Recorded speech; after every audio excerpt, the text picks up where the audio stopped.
Alhamdulillahi rabbil alamin tanu bɛ Ala ye. An ka foli bɛ an lajɛlikɛla bɛɛ lajɛlen Mali kɔnɔ ani Mali kɔkan. Fɛn fɛn sɔgɔlen don Bamada.net la ni wagati in na an ka foli ni waleɲumandɔn baw bɛɛ lajɛlen. A denkɛw n'a balimakɛ don Saliya Basi Kulibali ka bɔ Bamada.net kan. Maliyɛnw bi ani an fa dɔ bɛ ɲɔgɔn fɛ bi ale tɛ maa dogolen ka d'a kan a ka wulikajɔ diinɛko bunakun kan. Bɛɛ lajɛlen b'a dɔn So Ustaz So, mais an bɛna kuma di a yɛrɛ ma a k'a présenter ka d'a kan bamananw ko mɛn da ye mɛn tigila ye. O la an bɛ sɔrɔ ka tɛmɛ ni an ka babu ye. Assalamu alaikum Ustaz. Wa alaikum salam wa rahmatullahi ta'ala wa barakatuh. Ustaz, i bɛ se ka i présenter maliyɛn bɛɛ lajɛlen na ni waati in na. Ne tɔgɔ ye Sheikh Hamahullah So. N ye maliyɛn ye, n ye Amdalaïka ye, n ye kalan kɛ Université de l'Azhar là. Je suis diplômé de l'Azhar al-Sharif en matière des études islamiques. O faamuna hakilila faamuyali caman sɔrɔl'o la. Ustaz So, bi an bɛna don babu mun kɔnɔ ka d'a kan an bɛ don min na ko bi sama-samali bɛ an ka diinɛ fan caman na n'o ye silamɛya ye. An y'a ye k'a fɔ maa dɔw bɛ yen olu wulilen don bi k'a fɔ ko hadisa ko ani kuranɛ ko hadisa tɛ k'i ka kuranɛ dafa. An dun bɛ mun bɛ kɔrɔlen an ka karamɔgɔ da k'a fɔ ko walasa i ka se ka kuranɛ kɔrɔ yɛrɛ dɔn ko f'i k'i sɔgɔ hadisa sanumanw de la. Yala o siranatigɛw la e bɛ se ka mun sɔrɔ ka fɔ an ye bi o hukumu kɔnɔ. Bismillahi rahmani rahim wa salatu wa salamu ala ashrafil mursalin sayyidina wa habibina wa nabiyina Muhammad wa ala alihi wa ashabihi wa man walahum bi ihsanin ila yawmiddin. Assalamu alaikum wa rahmatullahi wa barakatuh. An bɛ aw fo ka waleɲuman dɔn ka wulikajɔ la ka lamɛnnikɛlaw ani filɛlikɛlaw kibaruya in bɛ se fan o fan fɛ k'a bɛɛ lajɛlen don kira mantonya na ka ɲini Allah subhanahu wa ta'ala fɛ a k'a ka kisi ni kunandiya kɛ an bɛɛ lajɛlen kan. E ye ɲininkali daminɛ ni min ye k'a fɔ diinɛ ɲɔgɔn sama-sama cayara, kuma kura dɔw bɛ senna k'a fɔ yala a kuma ma se mɔgɔw ka kuranɛ minɛ ka hadisa to ye wa o n'a ɲɔgɔnnaw. Mais introduction min fɔ o la, Allah subhanahu wa ta'ala b'a fɔ kuranɛ kɔnɔ n'aw tɛ fɛn o fɛn dɔn a y'a dɔnbagaw ɲininka. Fɛn o fɛn bɛ yen nɔ n'i t'a dɔn mɔgɔ min b'a dɔn i bɛ s'o ma o de bɛ se k'i bɔ fili la. Mais n'i y'a kɛ sufɛ dɔgɔɲini ye kuma dɔ la i bɛ bɛn kɛnɛ ma, kuma dɔ la i bɛ bɛn jala ma, kuma dɔ la i tɛ bɛn i sen ma. Hadisa ani kuranɛ walama fɔcogo wɛrɛ la sunna ani kuranɛ olu ye ɲɔgɔn taalan de. O fila ye fɛn ye minnu tɛ se ka taa ka ɲɔgɔn to. A bɛ i n'a fɔ ni sen fila bɛ adamaden na. Sen fila b'i la, o fila de b'i la taama. N'i ko i bɛ kuranɛ dama ta ka hadisa bila i bolo b'a jɛ, n'i ko i bɛ hadisa dama ta ka kuranɛ bila i bolo b'a jɛ. Ni fila bɛɛ ye fɛn kelen de. N'an ko hadisa walama fɔcogo wɛrɛ la sunna o ye alakira sallallahu alaihi wa sallam a ye kuma minnu fɔ ani alakira sallallahu alaihi wa sallam a ye ko minnu kɛ ani alakira sallallahu alaihi wa sallam ko minnu fɔra a ɲɛna ani ko minnu kɛra a ɲɛna, kuma minnu fɔra a ɲɛna ani ko minnu kɛra a ɲɛna n'a sɔnn'o ma o de ye sunna ye. O bɛɛ lajɛlen de bɛ don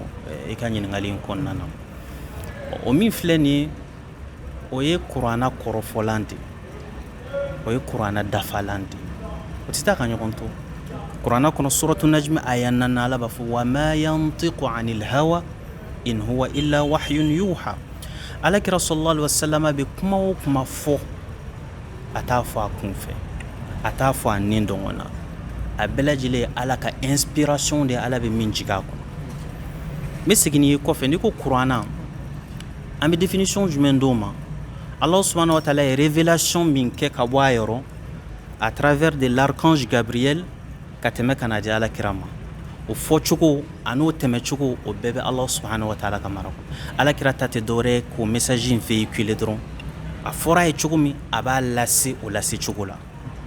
Hadisa fana ye wahyu de ye, révélation de don min bɔra Ala yɔrɔ. N'a ye alakira Muhammad sallallahu alaihi wa sallam inspira la, mais alakira b'a prononcer n'a yɛrɛ ka fɔcogo ye. O différence bɛ kuranɛ ni hadisa ni ɲɔgɔn cɛ. Donc maintenant le fait de dire que an ka kuranɛ dama ta ka hadisa bila o ye contradiction de ye, o ye amalgame de ye. Parce que i bɛ ka kuranɛ min fɔ k'an k'o ta kuranɛ yɛrɛ b'a fɔ maa o maa n'i tugura alakira kɔ i tugura ala de kuranɛ b'a fɔ n ye aya min f'i ye alakira sallallahu alaihi wasallam a tɛ kuma a kun fɛ a bɛ fɛn o fɛn fɔ ala de y'a ladɔnniya o la kuranɛ kelen bɛ tila k'a fɔ n'aw bɛ fɛ ka ala sɔrɔ ka ala ka kanu sɔrɔ a ye tugu alakira la aw k'a labato donc alakira bɛ kuma mun fɔ o bɛ don o kɔnɔ a bɛ ko minnu kɛ o bɛ don o kɔnɔ a bɛ ko minnu approuvé n'o ye approbation mun n'a b'o kɛ o bɛɛ lajɛlen bɛ don o kɔnɔ les dires les faits et les approbations du prophète sallallahu alayhi wa sallam. C'est ça qu'on appelle la sunna d'une manière générale ou bien le hadith. Parce que haditha ni ko haditha ni sunna presque am se ka bɛɛ fɔ cogo puisque spécialiste bɛɛ n'a ka définition do n'i taara savant fait savant spécialiste en matière de hadith olu bɛ définition min di haditha la o bɛ yen i mana taa savant on b'a fɔ minnu ma les jurisconsultes olu bɛ min d'a ma o bɛ yen définition min d'a ma o bɛ yen i mana taa savant wɛrɛw fɛ minnu n'olu ye les spécialistes en matière de fondements de la jurisprudence islamique olu fana ka terminologie bɛ mais comme an lamɛnbagaw bɛ mɔgɔw ka faamuyaw ma se fɛn na en général hadisa ye alakira sallallahu alaihi wasallam bɛ kuma mun fɔ a n'a bɛ ko minnu kɛ ani kuma minnu bɛ fɔ a ɲɛna n'a b'o mɛn ani ko minnu bɛ k'a a ɲɛna n'a b'u ye n'a bɛ sɔn o ma olu de ye hadisa ye dakurunya dama dama na ka se ka kuma sɔn cɛ la. D'accord o faamuna kosɛbɛ i bɔra ka kuma minnu fɔ hakili la faamuyali caman sɔrɔla o la i da sera a ma k'a fɔ ko kuranɛ ni hadisa k'u tɛ taa ka ɲɔgɔn to u ye ɲɔgɔn dafa de d'accord an dun y'a ye fɛnɛ an ka karamɔgɔ dɔw ka fɔ la ko ala y'a fɔ kuranɛ kɔnɔ ko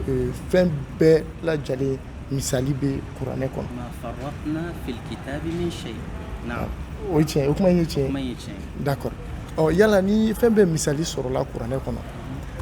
dɔnnibaga dɔw fɛnɛ ka fɔ la k'a fɔ ko hadisa ma sɛbɛn kira tile la sallallahu alaihi wasallam ko fo san 200 ale suma yɛlɛmalen de hadisaw sɛbɛnna yala o yɔrɔ la n'an y'o jateminɛ ka o yɔrɔ da ɲɔgɔn kɔrɔ est-ce que an tɛna ye ko fili dɔ bɛna ye o ko in kɔnɔ. Ay fili bɛ se ka ye mɔgɔw hakili la fili bɛ se ka ye mɔgɔw ka faamuya cogoya la mais fili tɛ se ka ye histoire la fili tɛ se ka ye réalité la réalité ye mun ye hadisa ye ala yɛrɛ ko k'an ka tugu ala kira ko sallallahu alaihi wasallam nabi ɲuman kɔrɔ ye di ala ka kira kuma lasebaga ala bɛ min fɔ a ye a bɛ k'o de lase mɔgɔw ma o de ye nabi ɲuman ye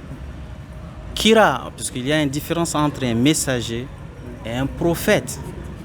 Donc un prophète ale bɛ ala ka kibaruya de lase hali ni message précis t'a bolo a bɛ k'o kibaruya min lase hali ni ala kira sallallahu alaihi wasallam kuma kɛ messager n'a kun kɛra prophète dama ye a bɛ ka kuma min lase o tuma an man ka tugu o kɔ wa. Donc surtout ala taala ye message jigi k'a d'a ma donc message min n'o bɛ jigi k'a d'a ma rôle dama dama bɛ yen n b'o fɔ ka sɔrɔ ka don fɛngɛ na histoire la i ye kuma min fɔ hadisa bɛ na fɔlɔ ka rôle dɔ jouer kuranna na u b'a fɔ o ma ko rôle de confirmation kuranna b'a fɔ ala ye kelen hadisa bɛ na a confirmer ala ye kelen rôle wɛrɛ bɛ yen hadisa b'o jouer rôle de clarification kuranna b'a fɔ a ye seli hadisa b'a fɔ aw bɛ seli cogo di seli fana ye rakan joli ye fitiri ye rakan joli ye kuranna b'a fɔ a ye seliji ta hadisa b'a fɔ seliji kan ka kɛ cogo min ni ko hadisa b'a fɔ ala kira b'a fɔ sallallahu alaihi wasallam seliji kan ka ta cogo min na donc olu minnu ni ala kira sallallahu alaihi wasallam y'o fɔ olu minnu sɛbɛnna o ye rôle de ye hadisa ye un rôle de spécification kuranna bɛ fɛn dɔ fɔ ka a bɛɛ misaliyala jako dagalen don mais hadisa bɛna f'i ye jako qualité jumɛn dagalen don minnu ma daga a b'o bɔ ɲɔgɔn na kuranna bɛna fɛn dɔ f'i ye hadisa a un rôle d'explication a bɛna explication d'i ma kuranna bɛ fɛn dɔ fɔ ye misaliyala inna ashirka la zulmun azim alladhina amanu wa lam yalbisu imanahum bi zulm ala kira sallallahu alaihi wasallam bɛna kuranna kɛ ka kuranna kɔrɔ fɔ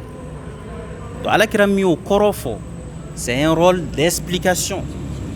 donc hadisa bɛna kana ninnu de ɲɛfɔ an ye ala kira sallallahu alaihi wasallam bɛna ninnu de ɲɛfɔ an ye le fait de dire que kuranna kɔnɔ a fɔra k'a fɔ foyi tɛ yen min ma to fɔbali ye kuranna kɔnɔ ma farratna fil kitabi min shay mun de y'a to an bɛ taa tugu hadisa kɔ ni argument min filɛ nin ni hadisa minnu bɛ hadisa contre la n'u b'a fɔ argument b'u yɛrɛ de contre la a b'u yɛrɛ de cɔmi munna kuranɛ min n'a b'a fɔ ko foyi ma to fɔbali ye kuranɛ kɔnɔ o kuranɛ de b'a fɔ an ka tugu alakira kɔ an ka tugu a ka kumakanw kɔ an ka tugu a ka kɛwalew kɔ alakira kɛra an ye misaliya ye laqad kana lakum fi rasulillahi uswatun hasana ni kuranɛ y'o fɔ an ye mais pourquoi n'an tugura hadisa ni alakira kɔ o ye contradiction jumɛn ye parce que kuranɛ min n'aw ko ko o ma foyi to fɔbali ye o de y'an bila a la o de y'a to an bɛ ka tugu a kɔ ma dɔn n'a sɔrɔ n y'a faamu donc n'i nana fɔ fana k'a fɔ hadisa ninnu u ma sɛbɛn fɔ alakira taalen kɔfɛ ni san caman ye fɛnkɛw kuranɛ min b'an bolo a sɛbɛnna alakira taalen kɔfɛ da kuranɛ ma sɛbɛn alakira ɲɛna n ko alakira taalen kɔfɛ de kuranɛ sera ma bi tawatur dɔnnibagaw y'a minɛ dɔnnibagaw la sahabaw y'a sɛbɛn alakira fatura k'a sɔrɔ kuranɛ kun éparpillé don u tilala ka kuranɛw fara ɲɔgɔn kan durusilikɛlaw tun bɛ yen minnu y'a durusi o kɔfɛ u tilala ka kuranɛw sɛmɛ ka na se Seydina Usman ka tile ma u ka tila ka kuranɛw bɔ k'a ci ka taa amsaruw la o n'a ɲɔgɔnnaw donc hadisa minnu b'a la n'a sɔrɔ n'u fana sɛbɛnna ala ye kuranɛ protéger cogo min hadisa sanumanw Alahu taala ye cɛw bila u ka hadisaw fana kɔlɔsi o cogo la o de nana ni an b'a fɔ fɛn min ma hadisa dɔnni kɔnɔ ko aljarhu wa ta'dil ye mun ye chaîne de transmission bɛ hadisa lase o chaîne de transmission jɔn y'a lase kuma dɔ la hadisa texte ni kuranɛ ka principe tɛ ɲɔgɔn cɛ ani silamɛya ka principe de base tɛ ɲɔgɔn cɛ mais an b'a fɔ an t'a fɔ ko ni hadisa in ye hadisa ye o kɔrɔ ye an tɛ hadisa in an tɛ kumakan in attribuer prophète la hali n'a y'a sɔrɔ la ni tiɲɛ don pourquoi parce que fiɲɛ bɛ chaîne de transmission na e min ko k'i y'a lakale e y'a lakale ka bɔ i ka assistant ma o y'a lakale ka bɔ Usaz Keyita ma k'a sɔrɔ e ka assistant ni Keyita tile ma bɛn walama o tile bɛnna a k'u ye ɲɔgɔn yɔrɔ min Keyita yɛrɛ ka bɛ ala k'a da a sen ma se yen nɔ an b'a fɔ ni chaîne de transmission fiɲɛ b'a la hali n'a y'a sɔrɔ la ni hadisa ka kɛnɛ an b'o bila kɛrɛfɛ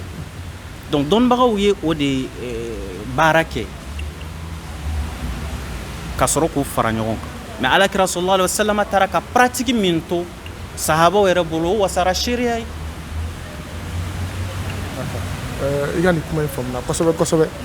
i ka kɔrɔfɔ kɔnɔ sisan i bɔra k'a fɔ ko hadisa sanumanw nin kuma in fɔra ka caya ko hadisa dɔw bɛ yen k'olu man kɛnɛ kosɛbɛ mais mun de bɛ na ni o ye hadisa dɔw man kɛnɛ dɔw ka kɛnɛ mun de bɛ na ni hadisa kɛnɛya n'a kɛnɛyabaliya bɛ sigi ka taa chaîne de transmission ma ne ye hadisa lakale ka bɔ mɔgɔ min ma o y'a lakale ka bɔ mɔgɔ min ma o fana y'a lakale ka bɔ mɔgɔ min ma est-ce que ni mɔgɔ ninnu ye ɲɔgɔn ye wa walima hali n'a y'a sɔrɔ la n'u ye ɲɔgɔn ye mɔgɔ ninnu dɔw laadiriw don wa laadiri tɛ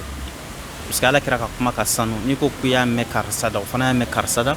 yala i ye kuma min n'i bɛ k'a lakale e yɛrɛ ye laadiri ye wa n'i ye hɔrɔn ye i ye laadiri ye yala i ka kɛnɛ i hakili la wa turubuluma don i la wa kɔrɔma don i la wa an b'a fɔ zuhaimar min sɔrɔ i kunkolo la k'i hakili tiɲɛ wa k'a sababu kɛ kɔrɔw n'a ɲɔgɔnnaw ye wa donc an b'o bɛɛ de jate minɛ n'o bɛɛ lajɛlen tɛntɛnna k'o sɛgɛsɛgɛ k'o analyse kɛ k'a ban an b'a fɔ nin ye hadisa ye min n'a bɛ se ka jate minɛ k'a fɔ hadisa ka kɛnɛ ka bɔ alakira yɔrɔ sallallahu alaihi wa sallam mais sahabaw ka pratiquew o jɔyɔrɔ ka bon kɛrɛnkɛrɛnnenya la anw malikiya yɔrɔ amalu ahli madina o ye source ye malikiya bolo n'o ye pratique ye parce que madinakaw alakira fatura k'u to min ka diinɛ na sallallahu alaihi wa sallam u bɛ diinɛ pratique cogo min na u bɛ seli kɛ seli cogo min na u bɛ sun don cogo min na u ye diinɛ faamu ni faamuya cogo min u bɛ jugement bɔ cogo min na donc o kɛcogo minnu b'a la n'o kɛra k'a to olu fana bɛɛ sɛbɛnnan don o fana bɛɛ ye hadisa de ye o ye alakira sallallahu alaihi wa sallam taara ka min to o ye patrimoine de min b'an bolo quoi donc o la ni an ko an bɛ hadisa ka kɛnɛya n'a ka kɛnɛyabaliya fɔ a bɛ sɔrɔ nin yɔrɔ de fɛ misaliya la histoire kɔnɔ mɔgɔw sɔrɔla mɔgɔ minnu b'a la ni u ye hadisaw fabriquer u ye galonw fabriquer k'a fɔ nin ye hadisa ye alakira y'a fɔ sallallahu alaihi wa sallam k'a sɔrɔ alakira m'a fɔ ka sababu kɛ nin dɔngɔ ye dɔnnibagaw ye nin méthode min bila méthode in nakun de ye ka se ka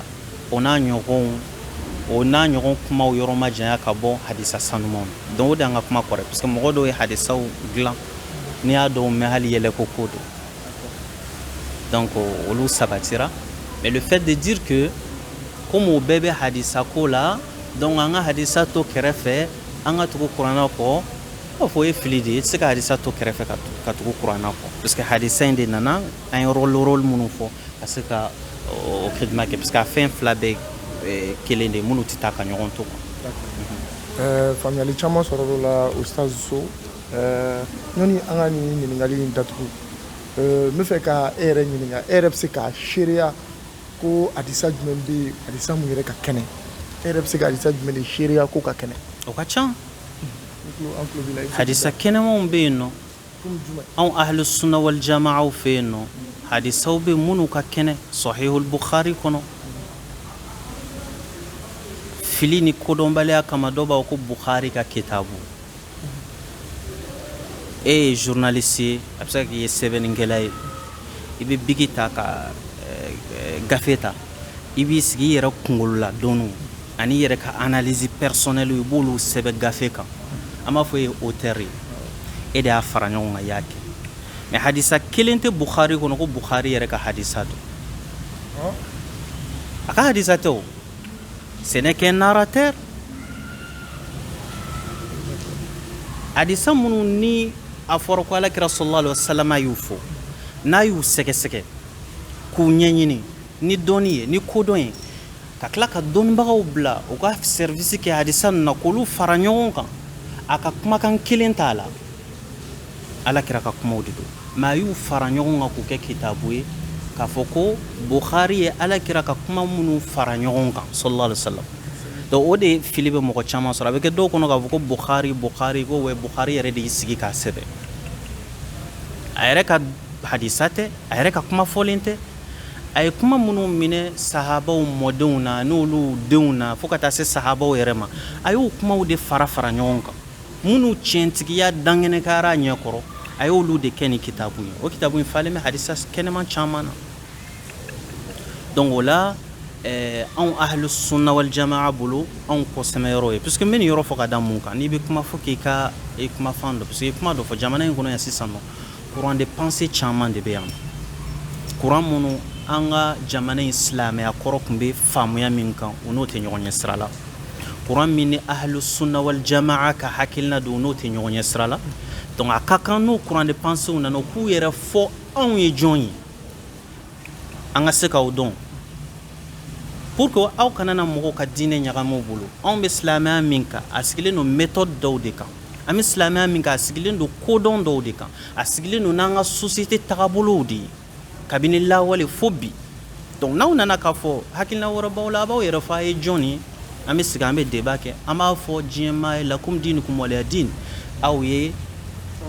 a n'aw ka taabolo an ka k'o ye anw fana n'an ka faamuya an ka diinɛ na an kana ɲɔgɔn critiquer an kana ɲɔgɔn sɔsɔ mais mun bɛ yan nɔ un musulman lambda min sigilen filɛ nin ye n'a tɛ foyi dɔn diinɛ na an kana faamu mɔgɔw ka diinɛ ɲagamu ma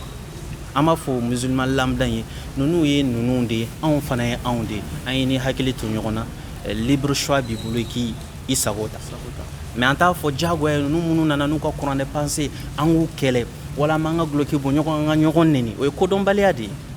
dɔwɛrɛ tɛ yen dɔn an b'a clarifier bɛɛ lajɛlen ye ninnu ka faamuya in de u ka diinɛ jɔlen bɛ nin méthode de kan u ka faamuya sigilen bɛ nin samase ninnu de kan u n'an tɛ ɲɔgɔn ɲɛ sira la u n'an tɛ tagabolo kelen ye an bɛ diinɛ min kan kabini lawale an ka jamana kɔnɔ u n'o tɛ faamuya kelen ye faamuya kuraw don minnu nana an ka jamana kɔnɔ an b'o walawala jamana ɲɛmɔgɔw ye k'o walawala jamanadenw ye ka sɔrɔ ka bɛɛ ni conscience to ɲɔgɔn na.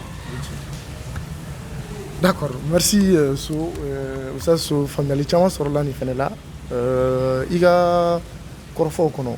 n bɛna ɲininkali dɔ b'o kɔnɔ ka d'a kan ne yɛrɛ ye kuranɛ dayɛlɛ k'a kalan mais n ma kalan ka se yɔrɔ jan mais n yɛrɛ ye yɔrɔ dɔ y'a kɔnɔ o ye ko maa o maa kuranɛ haya 5 sura 44 oui haya sura 5 plutôt kuranɛ sura 5 haya 44 45 ani 47 kumakan dɔ bɛ segin o haya ninnu kɔnɔ o ye ko maa o maa n'i ye kiiri tigɛ ni fɛn wɛrɛ ye mun ma kɛ jiginnen ye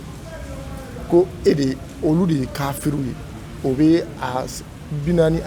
haya 44 kɔnɔ haya 45 kumakan in bɛ segin tuguni a bɛ fɔ ko maa minnu bɛ yen n'u bɛ kiiri tigɛ ni fɛn wɛrɛ ye mun ma kɛ ala ka jiginnen ye ko olu de ye maa ye maa minnu tilelen tɛ les gens qui sont injustes haya 47 kɔnɔ tuguni kumakan in bɛ segin a bɛ fɔ ko maa minnu bɛ yen n'u bɛ kuranɛ kiiri tigɛ ni fɛn wɛrɛ mun ma kɛ jiginnen k'olu de ye pervers ye yala e ka faamuyali ye mun ye nin kumakan ninnu kan. Bon, an ka faamuyali tɛ kura ye k'a fɔ an bɛ kura wɛrɛ faamu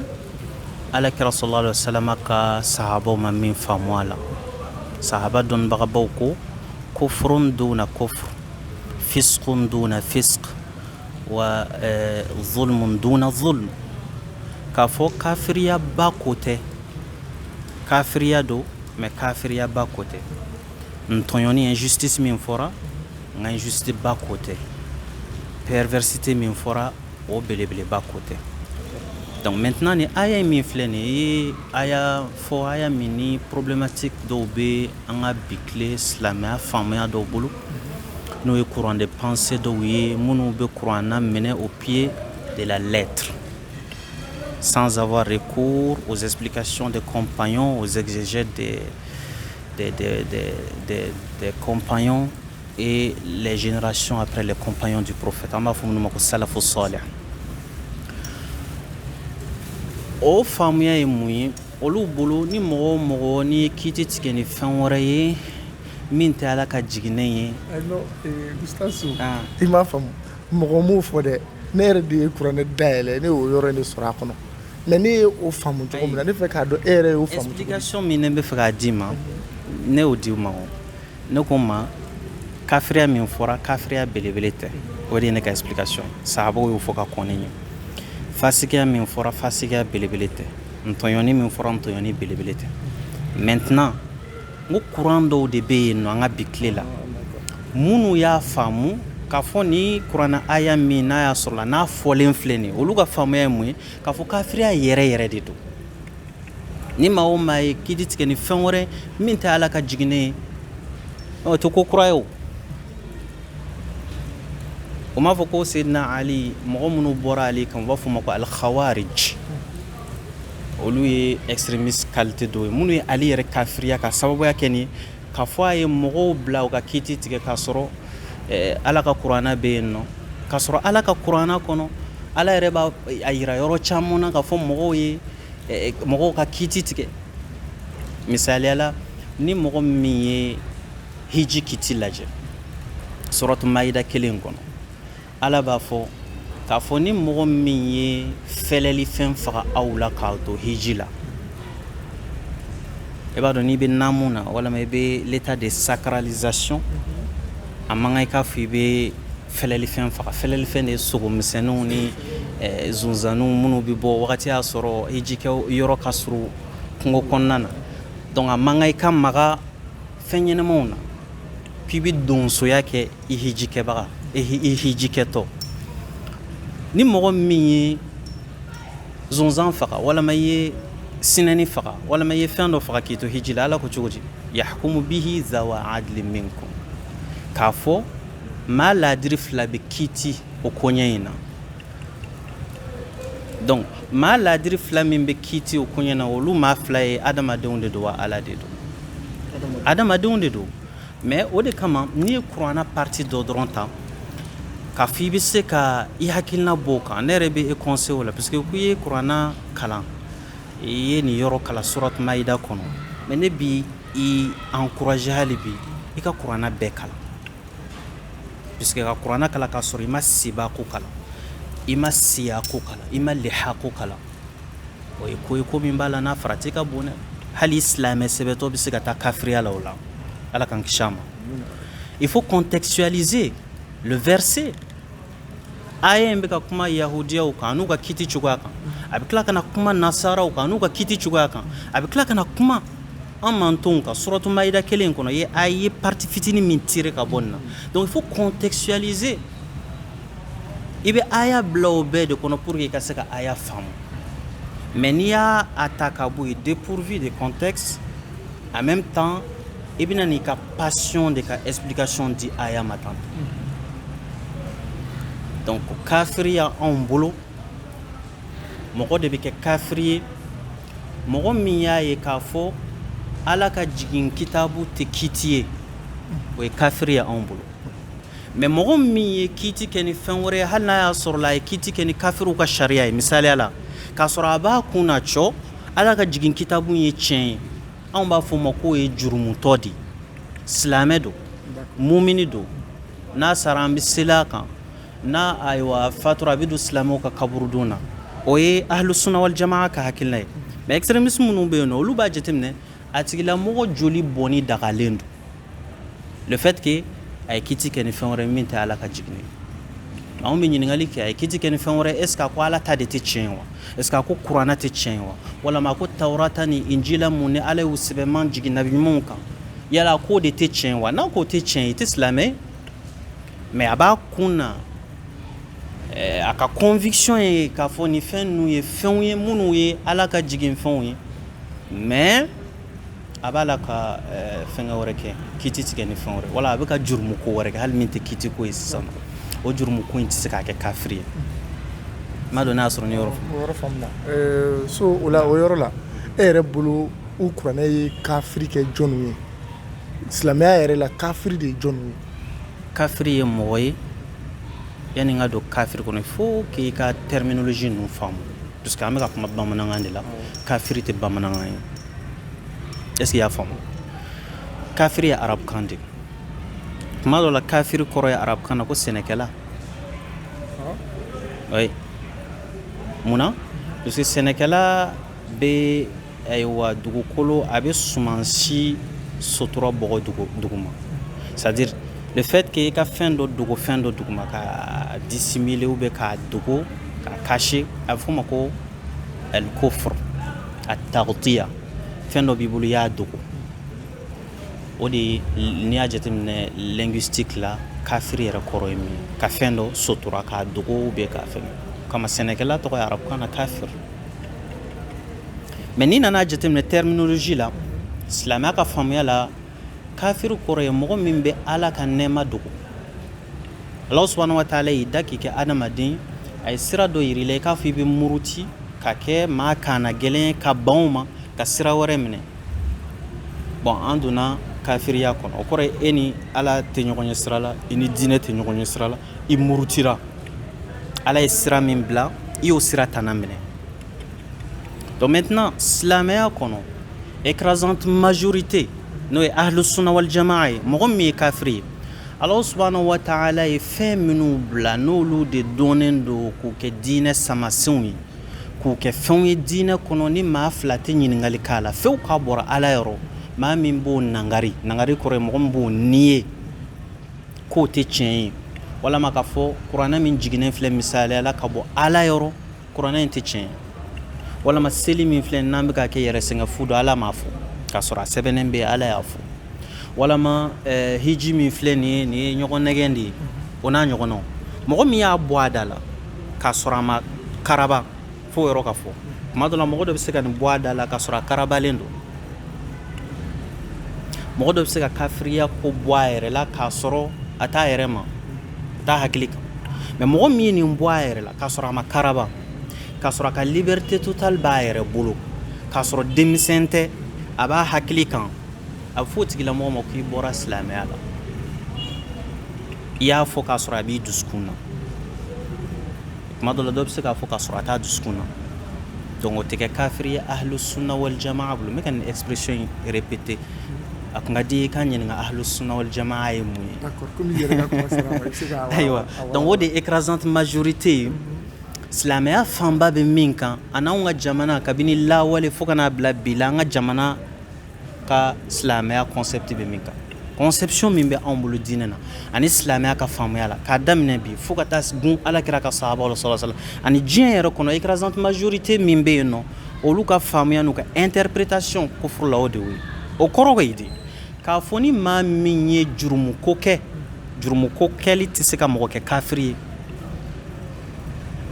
jurumuko kɛli o tɛ se ka kɛ mɔgɔ kɛ kafiri ye jurumuko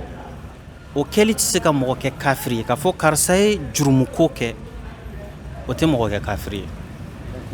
jurumuko min bɛ mɔgɔ kɛ kafiri ye filankafoya maa min ye dɔ fara ala kan walama maa min ye ayiwa silamɛya dɔgɔya wala ala k'an kisi o de ye an b'o de wele ko apostasie, c'est-à-dire mɔgɔ min ye kuma jugu fɔ kuranna ma walama ka kuma jugu fɔ alakira ma sallallahu alaihi wasallam walama ka kuma jugu fɔ diinɛ samasen dɔ ma, ni bɛɛ bɛ mɔgɔ kafiri. Mais n'o tɛ mɔgɔ min ye jurumu baara kɛ, jurumu baara o ye anw bolo ahlu sunna wal jamaa bolo o ye jurumutɔ de ye. A tigilamɔgɔ ye jurumu kɛ n'a tubira ala bɛ yafa a ma, mais a bɛ to silamɛya kɔnɔ, silamɛya denbaya kɔnɔ. Mais n profite ka mun f'i ye, a ka gɛlɛn silamɛya kɔnɔ k'i bɛ se ka fɛn fɔ min bɛ mɔgɔ labɔ silamɛya kɔnɔ. Ka mɔgɔ labɔ silamɛya kɔrɔ de ye ka excommunier, o kɔrɔ ye ka kɛ mun ye, kafiri ye, i t'an dɔ ye. Misalila du min ni a den bɛ yen nɔ, fa ye den don, den dɔw bɛ se ka ye du kɔnɔ u bɛ kojugu caman kɛ u tɛ faw lamɛn, mais hali bi duden don, hali n'a y'a sɔrɔ ni dudenw y'u bolo bɔ a kan, mais duden don.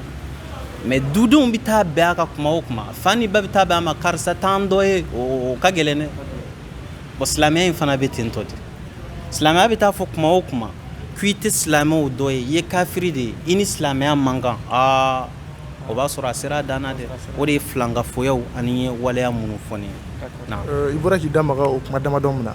yala maa mun fana tɛ seli matarafa, a wolola silamɛ du kɔnɔ, silamɛ don a dan bɛ ala ko la, mais a tɛ seli de matarafa a ɲɛma, yala o fana ka kiti bɛ cogo di? O ye silamɛ de ye. O ye silamɛ de ye. Sisan silamɛ man ka fɔ o ma k'o ye kafiri. An b'a fɔ silamɛ jurumutɔ don, a tɛ seli matarafa. N'a y'a sɔrɔ a ka seli matarafa baliya in na a ko seli ko yɛrɛ de tɛ tiɲɛ ye, kafiri don. Mais a ka seli matarafa de ye, seli matarafa baliya kun de ye, salaya bɛ n na, seli ka gɛlɛn ma,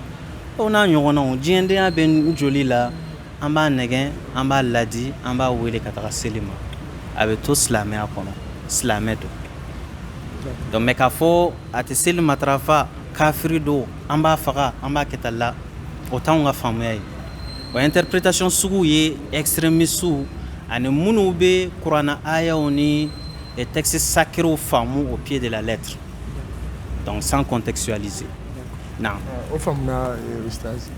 Ustaz an yɛrɛ filɛ nin bi an bɛ misiri kɔnɔ n'o ye Amidalayi ye, an bɛ Amidalayi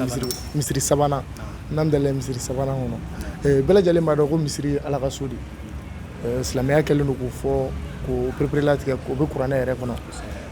An b'a ye k'a fɔ misiri ninnu fana u n'u sariyaw de bɛ ɲɔgɔn na. Yala maa jumɛn ni jumɛn de kan ka na seli ala ka so kɔnɔ? Ala ɲɛsiranɲɛ jɔn, limaniya jɔn, silamɛw, olu de ka kan ni ala ka so ye, olu ye ala ka dunanw de ye ala ka so kɔnɔ. Innama ya'muru masajid Allahi man amana billahi wal yawmil akhir.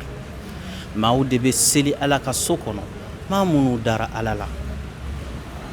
u dara alikiyama jɔ don, wa aqama as-salat, u ye seli jɔ, wa ata zaka, maa minnu dalen don jaka ko la n'u bɛ jaka di, wa lam yakhsha illa Allah, u ma sira foyi ɲɛ fo n'a kɛra ala ye. Misiri olu ka so de, ala ka so de don, olu bɛna ala ka dunanya de la misiri kɔnɔ. Donc maa o maa n'i ko ashhadu an la ilaha illa Allah wa anna muhammadan rasulullah, i bɛna misiri kɔnɔ. I kɛra cɛ ye o, i kɛra muso ye o. A bɛ ɲini cɛw fɛ olu kana misiri kɔnɔ ka caya, ka musow fana u bɛna misiri kɔnɔ, baasi t'a la. Parce que an b'a yɔrɔ dɔw la dɔw b'a fɔ muso ka misiri la na tɛ ten, muso ka misiri la, c'est vrai diyagoya tɛ, c'est vrai kuma dɔw la musow ka nali, surtout musomisɛnw ka misiri la nali bɛ se ka kɛ fitinɛ ye yɔrɔ dɔw la ani ko dɔw la, o ye contexte ye minnu ni o bɛ dépend yɔrɔw cogoya ni wagatiw cogoya ni kow yɛrɛ cogoya la. Mais en même temps fo mɔgɔw k'a bila u kunna k'a fɔ alakira sallallahu alaihi wa sallam a tun ye misiri kɛrɛnkɛrɛn, wa a ye place dɔ kɛrɛnkɛrɛn musow ye. Alakira ni sahabaw tun bɛ don misiri da fɛ sallallahu alaihi wa sallam. Et à un moment donné o b'a fɔ promiscuité. Promiscuité ye mun ye? Cɛw ni musow bɛ dorogo ɲɔgɔn na, an bɛɛ jɛlen don da la, cɛ dɔ b'a fɔ a bɛ bɔ, muso dɔ b'a fɔ a bɛ don, o dorogo ɲɔgɔn na ɲɛ siranɲɛ kama alakira sallallahu alaihi wa sallam ko a ye nin da in to musow ye, a ye da kura bɔ ɲɛfɛyɔrɔ la. Donc kɔrɔ ye k'a fɔ silamɛ cɛw ani silamɛ musow, mumini cɛw ani mumini musow, ala ɲɛsiranɲɛ b'a cɛmanw ani ala ɲɛsiranɲɛ b'a musomanw, olu bɛɛ lajɛlen de jɛ ye ala ka so ye. Misiri an bɛna misiri na, jurumu minnu b'an na an bɛ o ko ka bɔ an na. An bɛna ala ka so kɔnɔ, an bɛ jɛ ka seli ɲɔgɔn fɛ, e tɛ ne dɔn ne t'e dɔn kuma dɔ la i ye dunan ye sigida la mais n'an bɛna misiri kɔnɔ n'an y'a jateminɛ société kɔnɔ socialement a b'an tin don ɲɔgɔn na ne b'e ka lahalaya dɔn n'i banana n bɛ taa b'u ye n b'i ka lahala dɔn kungo bɛ nin da la a ye jɔ an ka jɛ an ka dɛmɛ don an balima karisa ma a bɛ gɛlɛya kɔnɔ bi kungo bɛ karisa fɛ a ye jɛ an ka jɛ ka taa dɛmɛ a kungo la donc ni mɔgɔw tɛ fara ɲɔgɔn kan aw tɛ se ka ɲɔgɔn kungo dɔn donc misiri la o aspect social b'a kɔnɔ i n'a fɔ aspect spirituel b'a kɔnɔ cogo min aspect intellectuel misiri kɔnɔna kan ka kɛ kalanyɔrɔ ye alakira sallallahu alaihi wasallam a ye misiri kɔnɔna dilan k'a bila mɔgɔw bɛ kala a kɔnɔ u b'u ka seli surɔnw don a kɔnɔ u bɛ diinɛ ɲɛ dɔn a kɔnɔ diinɛ fiqhu jurisprudence u b'olu bɛɛ lajɛlen kalan k'olu dɔn misiri de kɔnɔna na wa en même temps misiri fana a bɛ kɛ majlisu shura ye a bɛ ɲɔgɔn concerter ka ɲɔgɔn consulter anw ka sigida kɔnɔ mun de bɛ se k'a taga ɲɛ an ka sigida kɔnɔ mun de bɛ yen n'o bɛ fɛ ka dankari adamadenya na an bɛ se k'o fɛnw kɛlɛ cogo min silamɛw bɛ fara ɲɔgɔn kan misiri kɔnɔ nin bɛɛ de bɛ régler misiri kɔnɔ donc mɔgɔ min kan ka na misiri kɔnɔ mumini silamɛ ala ɲɛsiranɲɛ jɔn olu bɛɛ de bɛ don misiri kɔnɔ nka musow ta bolofa b'u kan f'olu ka saniya lahalaya minnu n'a y'a sɔrɔ la ni saniya ma matarafa i n'a fɔ u ka kalo labɔ ninnu wagatiw ani u ka ayiwa u b'a fɔ losi ou bien menstru olu wagati ninnu musow laɲininen tɛ u ka na misiri kɔnɔ wagati donc n'i bɛ don misiri kɔnɔ i fana man ka don hali ni kɛra cɛ ye k'a sɔrɔ janaba nɔgɔ b'i la i b'i ko k'i saniya ka seliji ta o y'a sɔrɔ i ka sanu i bɛ na misiri kɔnɔ ka da ka mɛlɛkɛ ɲumanw de fana bɛ misiri kɔnɔ u bɛ sigi ka fara an kan ala ka so kɔnɔ. O fana faamuna kosɛbɛ an bɛ se ka ɲininkali mun fara o fana kan maa minnu bɛ yen ko olu fana hakili ma dafa kosɛbɛ olu fana bɛ se ka na seli misiri kɔnɔ. maa minnu n'u hakili ma dafa n'i k'i b'olu jateminɛ u bɛ tila ka taa mɔgɔ qualité damadɔ dɔw bɛ yen sont agressifs u bɛ se ka mɔgɔw perturber seli la olu bɛ don denmisɛnninw ka hakɛ kɔnɔ denmisɛnnin fitinin minnu bɛ mɔgɔw perturber a b'olu bɛɛ gɛn k'olu mabɔ misiri la i bɛ taa sɔrɔ mɔgɔ dɔw bɛ yen nɔ u n'u hakili tɛ ɲɔgɔn fɛ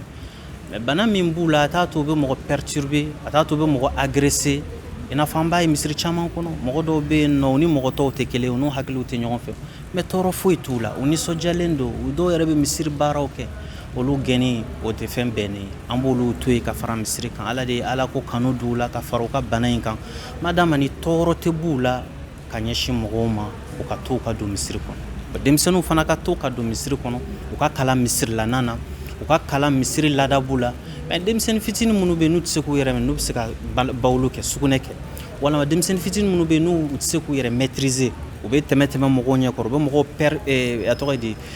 perturber k'a sɔrɔ à ce moment de recueillement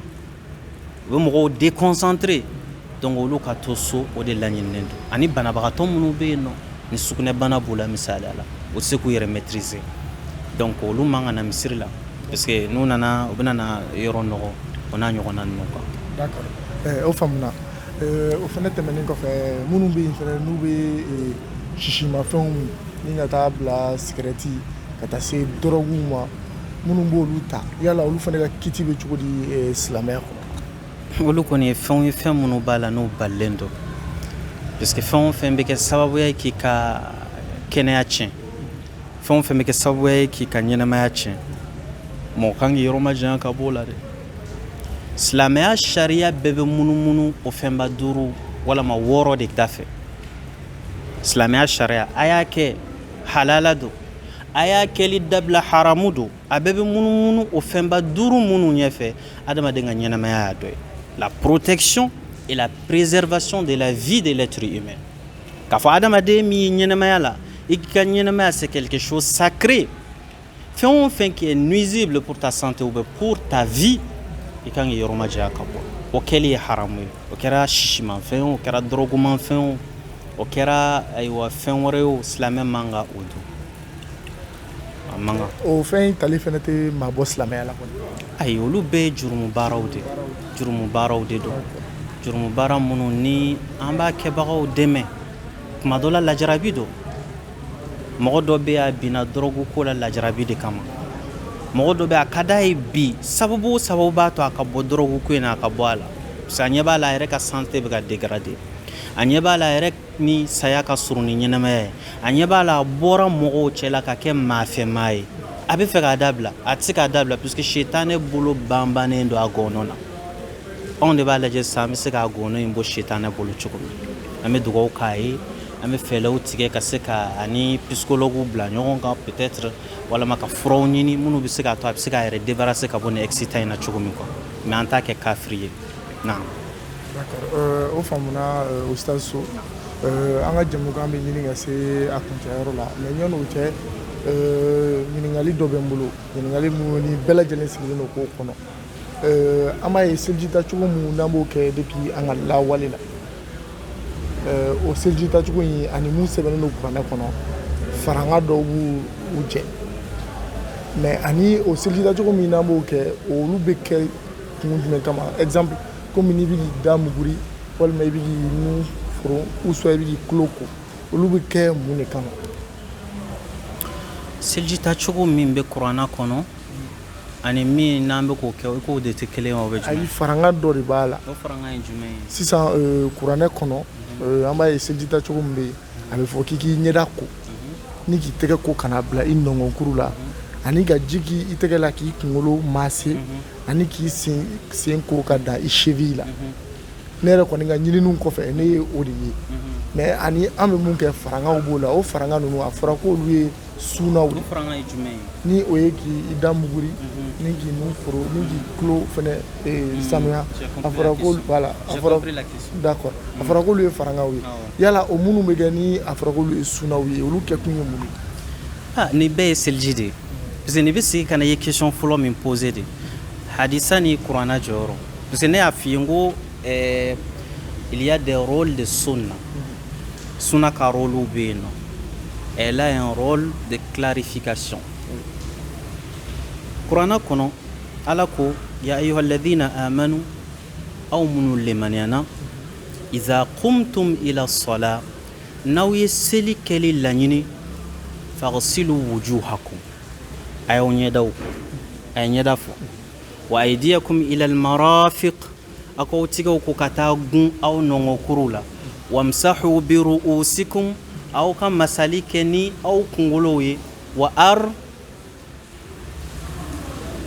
arjulakum wala wa arjulikum o fana ye question ba ye n'an ko an b'o dayɛlɛ sigi tan an kun mais an bɛ min kan o de ye wa arjulakum a n'aw k'aw senw ko i n'a fɔ i y'a fɔ cogo min parce que n'i ko wa arjulikum o ye aw k'aw senw jɔsi mais an ka taa n'a ye i y'a fɔ cogo min na wa arjulakum a n'aw k'aw senw ko donc nin ye quelque chose notion dɔ de don général de don a dira kuranɛ kɔnɔ mais ne ye rôle min f'i ye sunna na n ko la sunna a un rôle de clarification notion générale min dira kuranɛ kɔnɔ sunna de nana o clarifier avec la pratique prophétique alakira sallallahu alaihi wasallam ye min pratique k'a yira n na o de ye k'a fɔ alakira sallallahu alaihi wasallam kuranɛ kɔnɔ ala ko a y'aw ɲɛda ko a ye mun clarifier ɲɛda la a y'aw da muguri aw ka ji don aw nun na yala da tɛ ɲɛda la wa nun tɛ ɲɛda la wa nun bɛ ɲɛda la alakira sallallahu alaihi wasallam a nana olu de clarifier k'a fɔ ɲɛda in bɛ ko koyi da b'a la nun b'a la donc tigɛ fila koli o bɛ tigɛ fana koli la donc tulo o bɛ don kunkolo la donc i bɛ ka fɛn o fɛn fɔ sunna na a bɛɛ lajɛlen bɛ ala ka fɔlen kɔnɔ mais a clarifielen tɛ d'une manière concrète par exemple k'a fɔ a ye ɲɛda ko mɔgɔw b'a jateminɛ ɲɛda dɔrɔn don mais da bɛ ɲɛda la o kan ka kucukucu alakira y'o de clarifier jɔnw ye o de sunna ka rôle ye fo i ka nin de faamu sunna kɔnɔ donc n'i ko k'i bɛ ban sunna na i bɛ se k'o faamuya bɔ min. mais an ka karamɔgɔ dɔw y'a ɲɛfɔ an ye k'a fɔ ko n'i bɛ da in muguri ko da muguri kɛkun ye i bɛ jurumuna kuma minnu fɔ walasa k'olu sanuya ani ko nun fɛnɛ k'i bɛ kasa haramu mun sama k'o bɛ kɛ sababuya ye k'o fɛnɛ sanuya ko tulo fɛnɛ ani i bɛ kuma minnu mɛn kuma minnu ma daga k'o bɛ kɛ sababuya ye k'olu fɛnɛ lasaniya yala e bɛ mun fɔ o kuma ninnu. bon o ye n'an donna spiritualité domaine kɔnɔ o b'a fɔ o ma la magnificence ou la spiritualité puisque e bɛ ka mun fɔ an tun bɛ sariya kɔnɔ i ye question min fɔ an panna ka bɔ sariya kɔnɔ an y'an yɛrɛ sɔrɔ fo haqiqa de kɔnɔ tan donc o ye a ala ɲɛsiranya yɔrɔw ye misaliya la faut que n k'a lajɛ u b'a fɔ de ma la répercussion des adorations c'est à dire an b'a la ka seliji min ta a bɛ se ka mun bɔ ne na a bɛ se ka nɔ jumɛn bɔ ne na mbala ka selji min ta a bɛ se ka nɔ jumɛn bɔ ne na c'est à dire i ɲɛda ko ala bɛ ka ɲɛda in ko ŋaniya min bɛ na ɲɛda in ko la o de ne ɲɛ in ye haramu fɛn o fɛn filɛ n y'a dabɔ a kama ka min kɛ n ma dabɔ a kama ka min kɛ yafa n ma i k'o jɔsi alakira ko sallallahu alaihi wasallam ko ɲɛ in bɛ ko kuma min na ji laban min bɛ jigin ani ɲɛ in jurumu bɛ jigin ka taa o tɛ sariya kuma ye o ye hakika kuma ye spiritualité c'est un peu élevé donc tigɛ fana a b'o cogo kelen na sen fana taamana ka taa yɔrɔ min na a b'o o saniya o ye n'an bɛ ka kuma ala jɔnya kan ani an bɛ ka kuma bateau bɛ se ka nafa min bɔ an na a bɛ se ka nɔ min bɔ an na o kɔrɔ anw bɛ se ka nafa min sɔrɔ bateau la donc o ye o yɔrɔ ye donc an bɛ ɲɛda ko an b'an ŋaniya siri ɲɛda in kotɔ ala ka jurumu bɔ an ɲɛw la an bɛ da ko ka kucukucu ji min bɛ bɔ an da la ala ye matériellement a ye fɛn nɔgɔ jɛlen minnu bɔ n'an bɛ se k'u ye matériel a y'olu minnu fana bɔ a ka a purifier rituellement an da ye kumalankolon minnu fɔ ani an da ye fɛnlankolon minnu dun a ka da in saniya ka bɔ o la donc o bɛɛ de bɛ don seliji kɔnɔ donc n'an ko an bɛ kuma seliji kan an bɛ kuma fɛ a kan sariya kɔnɔ donc ɲɛda kan ka ko cogo di ɲɛda jɔjan ye mun ye a panbara ye jumɛn n'o ye longueur ni largeur ye donc bolo fana a kan ka ko cogo min o ye sariya ye mais n'an taara ɲɛfɛ an bɛ taa fɔ tigɛ in bɛ ko finalité jumɛn bɛ yen nɔ finalité jumɛn bɛ yen nɔ finalité min ɲininen don k'a fɔ ka kɛ tigɛ kotɔ la donc o de ye ɲininkali laban min kɛ ne ye n t'a dɔn n'a sɔrɔla ni kuma in faamu kuma faamuna kosɛbɛ yɛrɛ de d'accord Ustaz So an ka jɛmukan bɛna se a kuncɛyɔrɔ la yala kumakan laban jumɛn b'i bolo k'a fɔ lajɛlikɛla bɛɛ lajɛlen ani silamɛ bɛɛ lajɛlen silamɛya hukumu kɔnɔna la kumakan laban min bɛ ne bolo k'a fɔ bamada mɔgɔw ye ani videomaniw ani mɔgɔ minnu n'u bɛ réseaux sociaux kan bi k'u ka sira ala ɲɛ u ka sira ala ɲɛ kibaruya o kibaruya n'i b'a latɛmɛ n'a sababu kɛra ka mɔgɔ kelen lafili i bɛ taa jɔ a kunkɔrɔ alikiyama jɔ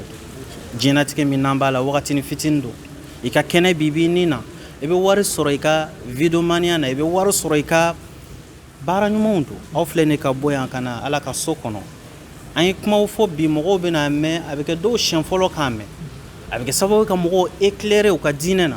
fɛn ka ɲi k'o bɔ wa fɛn baraji man ca k'o bɔ mais k'a fɔ an bɛ nkalon ni tiɲɛ ɲagami ɲɔgɔn na ka se ka mɔgɔw lafili walama an bɛ dɔ mankutu tiɲɛ walama jamana ka basigi an bɛ fiɲɛ dɔw la walama an bɛ nkalonw cari o kungo ka bɔ alikiyama dɛ n bɛ se ka kuma laban min fɔ o de ye komi aw fana n'u ye kelen ye aw ka janto aw ka conseils di ɲɔgɔn ma a kow la information min n'aw b'a di il faut l'honnêteté intellectuelle la probité i bɛ kibaruya min lase a kana kɛ n bɛ dɔ ka kuma y'an tigɛ ka taga o tugu ka se ka fitinɛ don mɔgɔw ni ɲɔgɔn cɛ kuma min n'i b'a lase kuma kɔrɔ don wa kura don f'i k'o fɔ mɔgɔw ye kuma min n'i b'a lase a fɔra contexte jumɛn kɔnɔ f'i k'o fɔ mɔgɔw ye kuma min n'i bɛ k'a lase kuma in a fɔra mɔgɔ jumɛnw ye f'i k'o fana lase a kɛra kuma min na jɔn y'a fɔ a fɔra jɔnw ye ni mɔgɔw y'o dɔn kuma min na kibaruya tɛ kɛ sababu ye ka mɔgɔw lafili mais n'i ye kibaruyaw dépourvu ka bɔ contexte kɔnɔ ka mɔgɔw lafili a jurumu ka bon o ye jurumu u b'a fɔ o de ma ko ashai'at ka rumeur cari jamana kɔnɔ rumeur in bɛ kɛ sababu ye ka jamana ka sécurité bila danger la rumeur bɛ kɛ sababu ye ka mɔgɔ dɔ ka ɲɛnamaya bila danger la misaliya n'i ye nkalon da dɔ la a tɔgɔ tiɲɛna mɔgɔ miliyɔn y'a mɛn mais kɔfɛ hali n'a nana ye k'a fɔ ko tiɲɛ tɛ dɔw bɛ yen u tɛna mɛn bilen bon en même temps i y'a entaché ni ayiwa lebu min ye a tɛ se ka bɔ a kɔ i n'a fɔ a ma entaché ni a ye donc a y'a fɔ videomaniw ye k'u ka sira ala ɲɛ u ka baara kɛ ni laadiriya ye garisigɛ tigi ye ala de i bɛ se ka ɲɛbɔ fɛn dɔ fɛ bi nafolo la k'a fara ɲɔgɔn kan wari t'i nafa i b'a wari fara ɲɔgɔn kan i bɛ dekun ni sɔnja la wari kɔnɔ mais ala bɛ fitinin min d'i ma i k'i contacter ni o ye ka sira ala ɲɛ i ka diinɛ bila fɛn bɛɛ ɲɛ i k'i conscience jateminɛ fɛn bɛɛ o de n ka kuma laban ye min mun fɔ k'aw fo k'aw waleɲuman dɔn ka ɲini Alahu taala fɛ ala k'an bɛɛ sabatilen to diinɛ tiɲɛ sira kan. D'accord, merci Ustaz So. Maa b'a fɔ an lajɛlikɛlaw ye minnu ye ani Ustaz So ye ɲɔgɔn fɛ bi an dalen misiri sabanan kɔnɔ a bɔra ka walawalali min kɛ hakili la faamuyali caman sɔrɔla o la o la o siranatigɛw la an b'a fɔ ye ŋoni tun ye anw ɲɛ garizigɛ ye bamada pɔyinɛti sanfɛ ni wagati na an ka foli ni waleɲumandɔn b'aw ye aw kan bɛ a ɲɔgɔnna wɛrɛ ma wasalam